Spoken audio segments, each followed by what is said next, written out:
বন্ধুরা, আজকে আপনাদের সাথে এমন একটি জায়গা নিয়ে কথা বলবো যেটি কক্সবাজারের খুব সুন্দর একটি জায়গা। কক্সবাজারের চিরচেনা বালুকাময় সৈকতগুলোর চেয়ে এই বিচের আবহাওয়া একেবারেই আলাদা।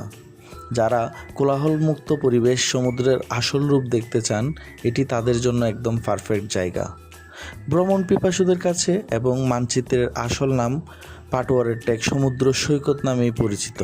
উচ্চারণের বৈচিত্র্যের কারণে অনেকে একে পাটোয়ারির টেক বা পাটোয়ারি বিচ বলে থাকেন। খুব সুন্দর একটি জায়গা। আমরা সেখানে কিছু বৈচিত্র্যময় ফল খেয়েছি এবং সমুদ্র দেখতে দেখতে আমাদের একটা সুন্দর সময় সেখানে পার হয়েছে। এই সৈকতের প্রধান বৈশিষ্ট্য উরূপ, পাথরের সৈকত, স্বচ্ছ নীল পানি, রঙিন সাম্পানের মেলা ও লাল কাঁকড়ার রাজত্ব হিসেবেই পরিচিত। তো বন্ধুরা, যারা এখনও পর্যন্ত এই বিচে আসেননি, তাদেরকে এই বিচে আসার জন্য আমন্ত্রণ রইল।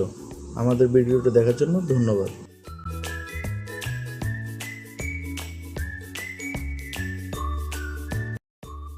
বন্ধুরা, আজকে আপনাদের সাথে এমন একটি জায়গা নিয়ে কথা বলবো যেটি কক্সবাজারের খুব সুন্দর একটি জায়গা। কক্সবাজারের চিরচেনা বালুকাময় সৈকতগুলোর চেয়ে এই বিচের আবহাওয়া একেবারেই আলাদা।